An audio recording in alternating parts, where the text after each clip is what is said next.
Acton Academy. He's also, I would say, the most interesting, call it philosopher, preacher.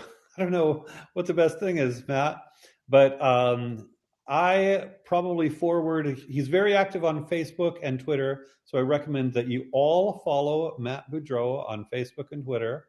And I probably forward more of his messages than anybody else because he is spot on with respect to what is wrong with education and where people need to go. And parenting is very closely related to that. And so, if you care about how to help your child become a strong, powerful leader, I suspect a dragon slayer might be a term that will come up here. There is no better person to learn from than Matt Boudreau. Without further ado, take it away, Matt. Gosh, that's gonna be a hard introduction to live up to, my friend. But I greatly appreciate those words, and I don't do slides, so you guys are just gonna have to deal with my face, and it is what it is with this white beard. You're just gonna have to have to hold on for the ride. And it really is, it's this honor, it's this privilege to be included in this group of world changers. And what I tell people, quite often in this space is I feel like I'm maybe the least intelligent person in this. I look at the lineup of speakers and I'm blown away, man. I don't feel like I compare there, but where I think I kind of bring up the back end is my passion, man, and my dedication to this movement that we're all a part of. And so, I appreciate those words so greatly. So before I give you kind of some insight into my story and tell you about Acton Academy, I want to take a few minutes to really focus on you. The people that are here listening to this right now, the people that are in this audience, I want to thank you for being a part of this revolution. When I talk about the passion that I have behind this, I feel like I've been placed here specifically for this revolution that we are going through right now. And you guys being a part of that means it means everything to me. I'm happy that you're here because it likely means you have come to see the game of schooling for what it is. And I use that word game so intentionally. And make no mistake, it is the action that we're all taking now. It's the action that we're going to continue to take, once this conference is over. It is all of those actions that we're going to, all the options that we're providing for people that are going to be the foundational things that our young heroes continue to stand on for years to come. It's going to be the foundations they continue to fight from for years to come. So I'm so grateful for you being a part of that. But it's also going to be your ability to articulate this understanding that's going to be paramount. It's going to be your willingness to continuously live in congruence with that understanding consistently, day in and day out, that is going to essentially start to release people around you from, what I call kind of the matrix of schooling, right? And I'm eternally grateful for you, being somebody that believes so wholeheartedly in the abilities of young people, being somebody that is a lover of and a fighter for my own kids, my own family, and as somebody who is a continuous defender of freedom. So, and I think you all know what I'm talking about, when I'm talking about the matrix, when I say the matrix of schooling, right? And I get to experience this, goodness gracious, all day, every day, whether it's connecting with somebody on social media, or maybe at an open house or an information session for Acton Academy. And I think you guys have all probably had similar run-ins to this, and there's a moment at these info sessions. I'm so lucky right now. We've got 3 thriving Acton campuses. We can't open them fast enough. And we'll have information sessions every month at each one of these campuses. And there's kind of this big filtering system we go through. And, we'll get 100 people a month, 100 families that'll come in, they'll sit in our auditorium, and then they want to ask Q&A and start down that process of coming in. And there's always somebody who's there, and I can see it. I can usually see it as I'm doing a presentation. They're there because they get something's not right with school. They can feel it, but they can't understand exactly what it is. They can't articulate it. So I start walking them through the intellectual argument, for education versus kind of the conveyor belt schooling. And I see the wheels turn, right? I see the sparks start to fly. I can see the understanding start to take shape. That red pill, so to speak, is like halfway down their throat. And then all of a sudden it's that cultural, Agent Smith, right? The of conveyor belt schooling that steps in and kind of takes over their body. And we're having this great conversation. I feel like headway's being made, and it's like, what about socialization, right? And they'll blurt out something that they've heard, and so I want to be able to answer. I want you to be able to answer. I want to be able to articulate, kind of what this movement believes around these options. And I'm glad to talk about that. I believe it's a provable myth that good social habits are developed in a conveyor belt school system, where life is broken into disconnected subjects where you focus on acquiring skills that aren't transferable to anything that's recognized as valuable in the marketplace. And, you're engaged most of the day only to talk to others with, your same date of manufacture and riddled with false social hierarchies, right? And I'll just kind of go down this list.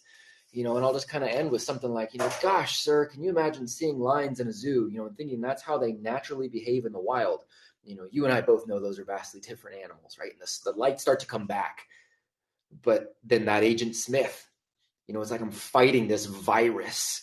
Well, they got to learn to deal with things they don't like, don't they? Sure, of course. But do you have to, put them in a bad environment for that? Do you go to prison to learn how to deal with the bad things in life, right? So we continue to have these sort of conversations and watch them continuously get sucked back into the matrix. And what ends up happening is one of two things. And again, you've probably experienced a lot of this. They either start to see the truth for what it really is. And my guess is you have seen that. And at some point you see it and you can't unsee it. That's my only goal in this revolution. I don't have the answers for every single person. The only blanket thing I believe in is sovereignty, right? It's freedom. And that's what I want. I want you to have the freedom to make a choice, but you can't make a choice if you don't understand the choice is there.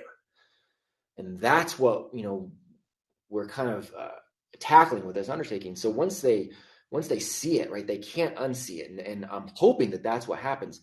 The other thing that possibly happens is they start to identify you, the person showing them the options, as kind of the enemy, right? Because instead of being upset at the people that have lied to them forever, they're upset at you for kind of causing this, battle to take place, and Agent Smith coming in and out. So the indoctrination runs really, really deep, but that's what you've signed up for with this. And so, I just so appreciate you being a part of this. We need more outspoken folks. So, and I want to tell you a little bit about why I've gone so heavy and hard on this Acton community that I love so much.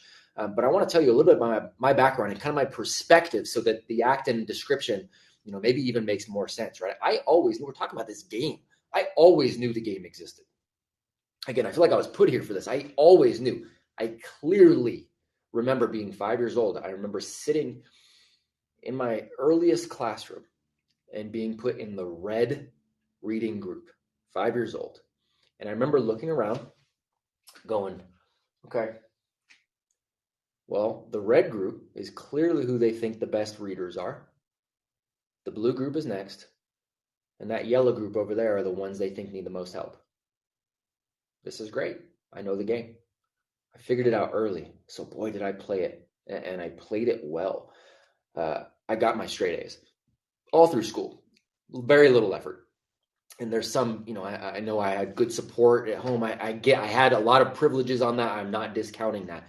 But I did know that there was a game, so I understood how to play it. I understood how to play it with each teacher that I had, right? What does he or she want to hear? He or she want to see? What can I do so that I can get the A's that I need, right? Because that's what successful people do. I got myself into college and I got my straight A's. I got into graduate school and I got my straight A's.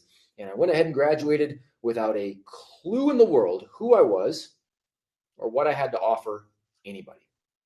It was almost like the good grades I'd attained, because that's what successful people did, and the time spent focusing on appeasing teachers and appeasing professors, it was almost like, well, gosh, it didn't wrap itself up into this experience with a little bow that made me this gift to the world and had people, knocking down my doorstep to come bring me in, which is, in the back of your mind, sort of what you're thinking in this, growing up in this time of like, hey, just go to college and everything's going to work out, right? So I had to step into adulthood and come to be reminded of the game from a bunch of different angles before it really took root.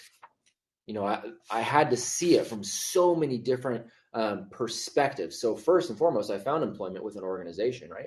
And they wanted to ensure that I was a college graduate, which I was. But then I found it interesting. They never asked to see the degree. They never asked to see the transcript or the. So I went, okay, that's weird. Does this happen in a lot of places of employment? Because, geez, why are people even going to school if all I had to do was be 22 and tell them I was a college graduate, right?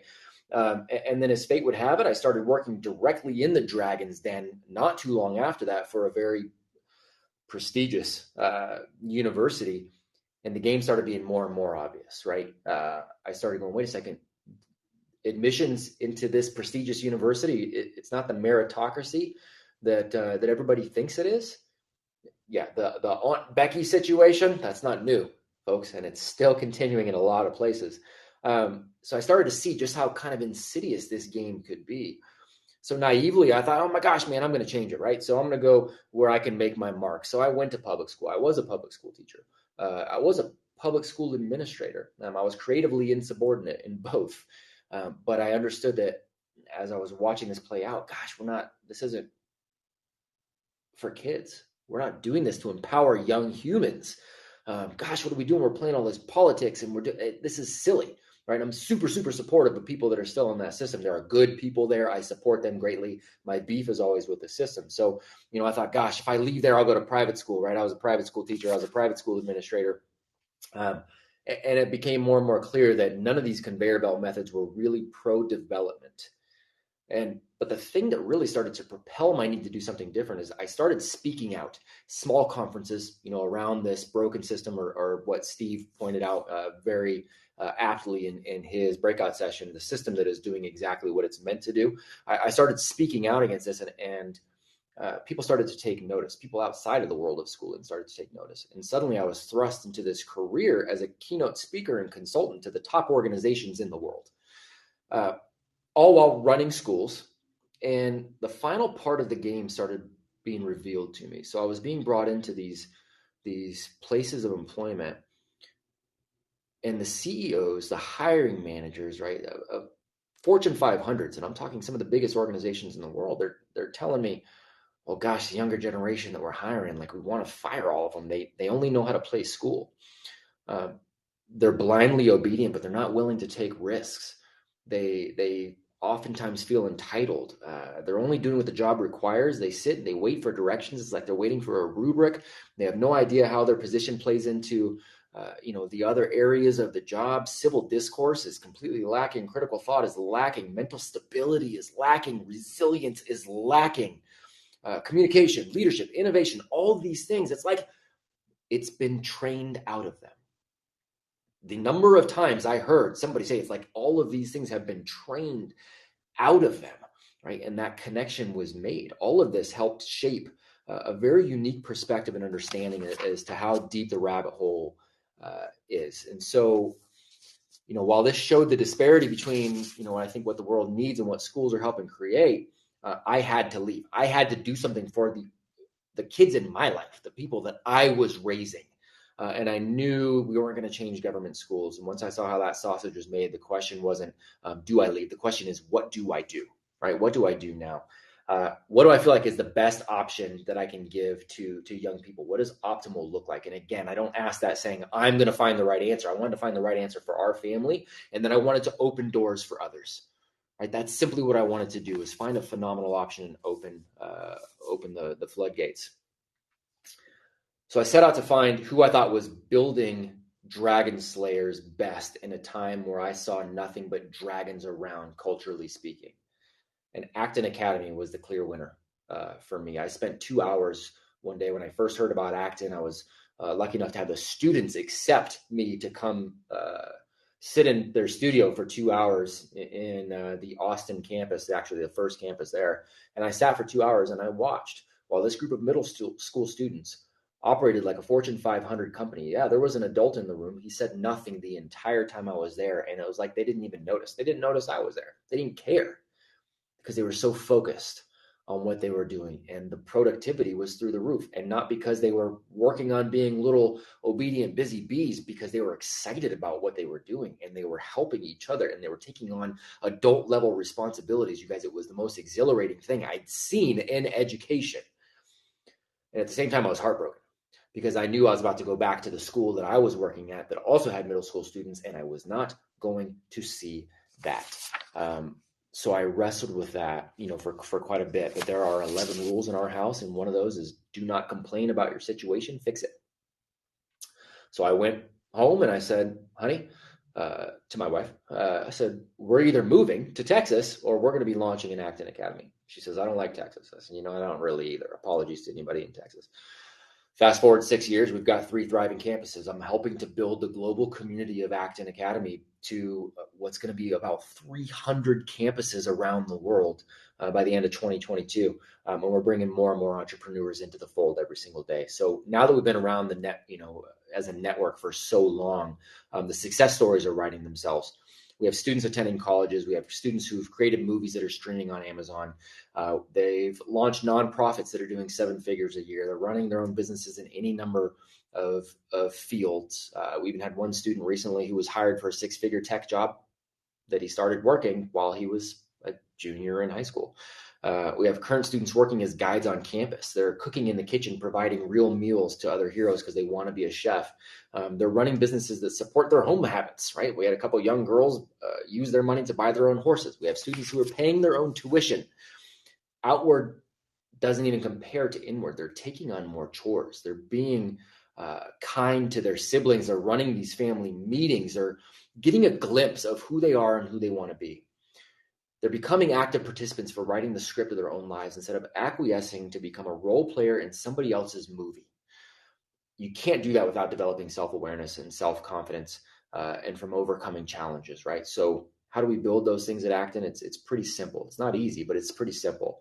The students create and sign contracts regarding their character and values, and they're given these tangible ideas that they can reference to hold each other accountable to those values. They set their own academic goals on a daily basis. They focus on Socratic conversations, which Michael is a master of, and have rules of engagement for conversations so that any topic ends up being discussed, right? Civil discourse can actually take place and does so on a daily basis.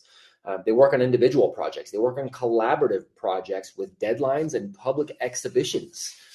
So that they put a little bit of high stakes in their work. They take on more and more responsibilities on campus with various jobs that they have on campus, and they take on responsibilities off campus with apprenticeships and internships in fields they think they're interested in going in.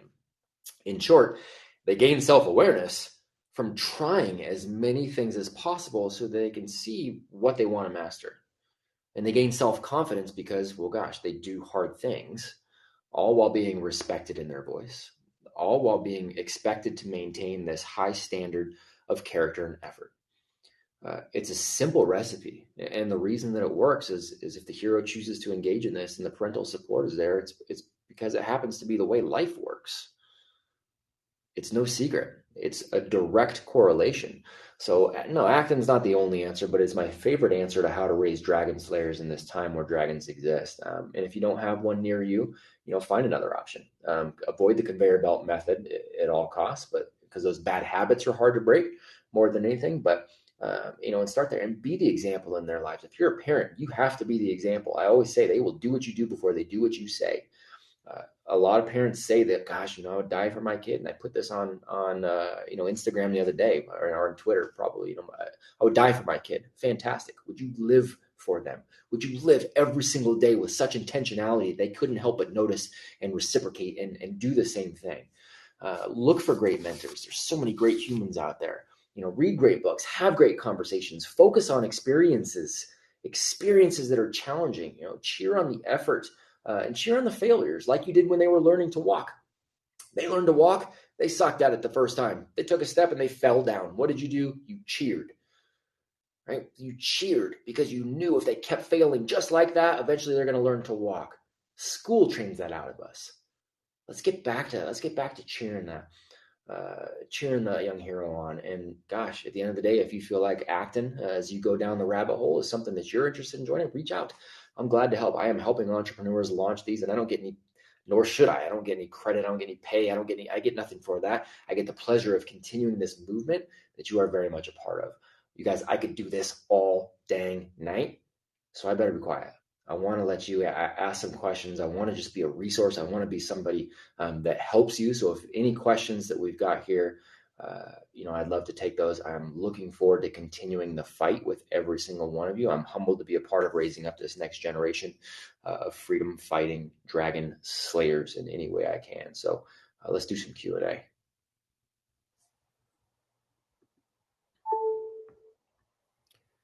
Well, that was great, Matt. Maybe while we're waiting for other people to ask questions, I'll start by asking, suppose that we've got somebody in the audience who wants to start an Acton. Yeah. How do they know what are the challenges? How do they know if they can do it? It sounds scary. What would That's you it. say? Oh my gosh. Yeah, it's scary. Anytime you're starting a business, it's scary. And then when you're starting a business where you're part of a revolution, where you're literally trying to change, like you and I are talking about, we're trying to change minds of the public. It can be a daunting thing, but there's so many people who are ready for that. So I don't want anybody to go, oh my gosh, the mass is this. There are people in your community who are ready to take the leap. If only they had somebody brave enough to walk out first, right? So if somebody is really, truly interested, I always recommend, first and foremost, go read Laura Sandifer's book, Courage to Grow. It talks about the beginning of our network. And I always recommend you start there. Go down the Acton rabbit hole. I've been so blessed to chat with great people like Carrie McDonald, and she's just amazing. And she's done so many things to promote what we've done at Acton. And go down the rabbit hole, do a little research. And then if you're interested, reach out to me directly. I'll give you the pros, the cons of getting up and running. What does it look like to find a space? How do you find the right families? How do you get involved in the network in general and get all of our quests and systems? I am more than happy to help. And you can always go to actonacademy.org as well. Marvelous. Other questions?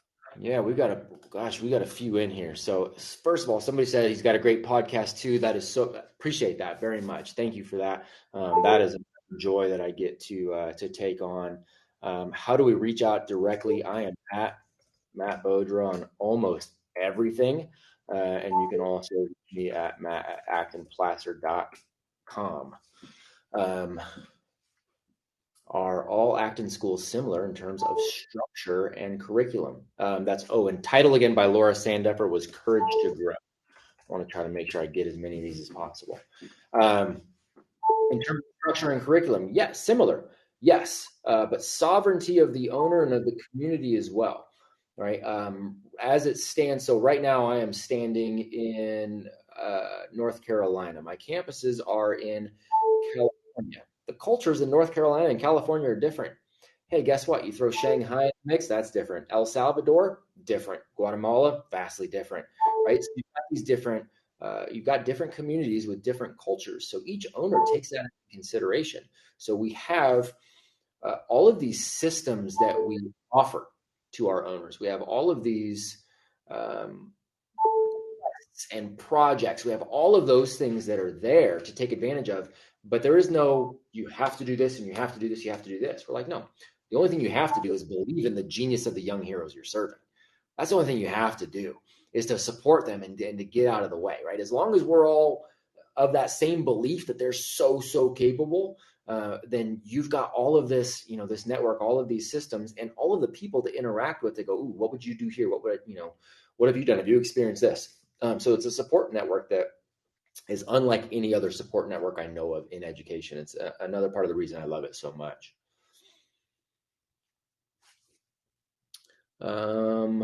What do you do if you've raised a child, now 30, who was raised in the system, is now trying to figure out what to do? Oh, goodness gracious, you lock the doors. That's kind of a joke, sort of. It is tough. It's one of those things, Rosalind, I fully, gosh, man, I empathize with that because, and not just the 30-year-olds, the 40-year-olds, 50-year-olds, right? We have been imprinted that this is what school looks like. And then the bad habits that have come along with that, stick with us. Depending on the context of that, if it's something to de-school the mind, John Taylor Gatto, who's probably going to be mentioned a million times. He was one of my favorite humans.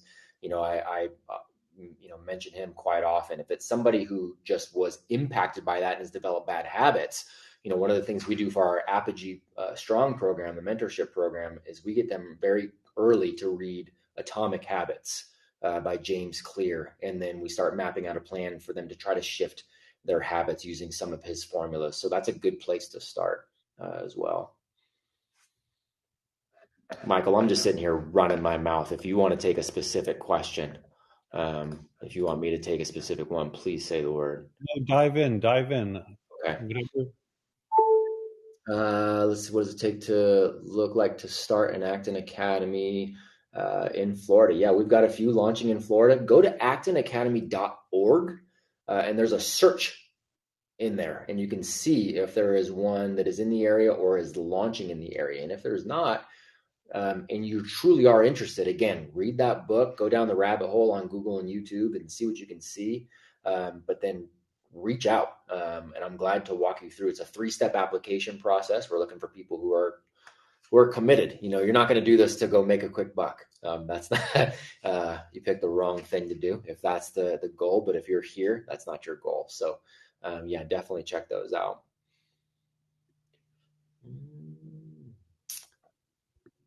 Let's see.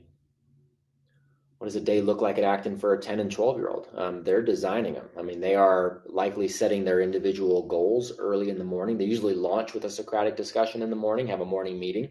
And actually, the very first thing, morning meeting, they're stand up, we're in a circle, look at the person next to you, look them in the eyes, shake hands, good morning, how are you? Some of these old school manners things. I tell you what, we have families come in for tours, and I've got, I had a young man get a career level job offer straight after graduation, simply because a family came in. He shook the man's hand and said, hey, how are you? Nice to meet you. Can I show you around the school? Gave him a tour. And the guy goes, I got to hire this guy.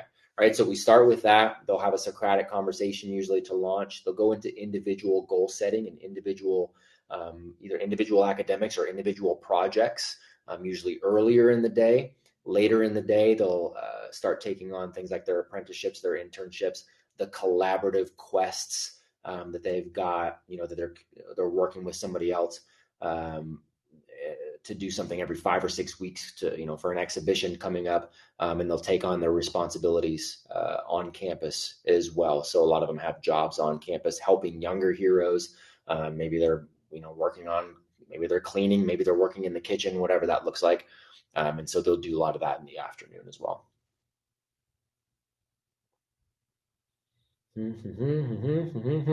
What kind of requirements do you have for your students to enter? Gosh, that is a great question. One of the things we have to be really, really clear on is that we are not equipped for special needs. So we have to start there. That's unfortunate. And again, you can get into, well, what is special needs, right? Is ADHD, is dyslexia, we kind of keep it as a blanket statement. We've got many students who've been diagnosed with ADHD, with dyslexia, that are absolutely thriving there. So those don't necessarily constitute, any kind of issue. But again, the whole goal for our campuses is that theoretically, and not theoretically, we could have days where the adults really don't show up, the kids don't notice, and nothing changes. Like, that's how competent they are, and that's how much we trust them at running things. Once we've helped, put these guardrails in place, we want to step back and get out of their way, right? So you want somebody who's personally responsible. So really, truly, the 2 biggest factors for success: one, younger the better. It is really hard if somebody's gone through a conveyor belt school system and they come in and they're 16 to all of a sudden shift that mindset and be super, super personally responsible. It can happen, but it's hard. And 2, who are the parents? Are they driven? Are they leading by example? Are they responsible? Do they truly believe in that young person and how brilliant that young person is? And do they want the correlating experiences, some of which are going to be struggle, to unlock what amazing things are undoubtedly inside that young person? That's really the hardest part. It's a great question because the parents make a huge difference.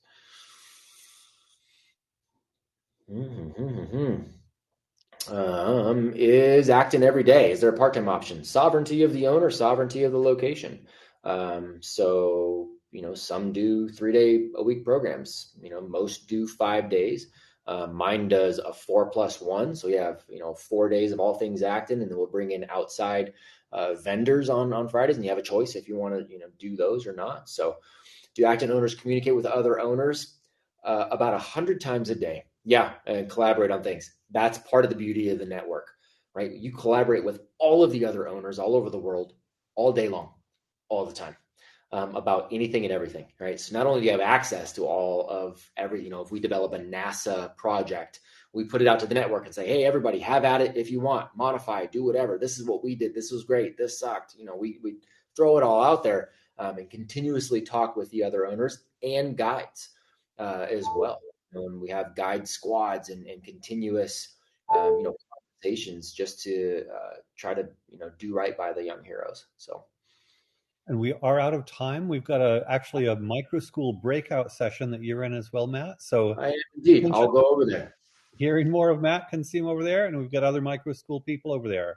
We'll see you in just a minute. Thank you. Thank you.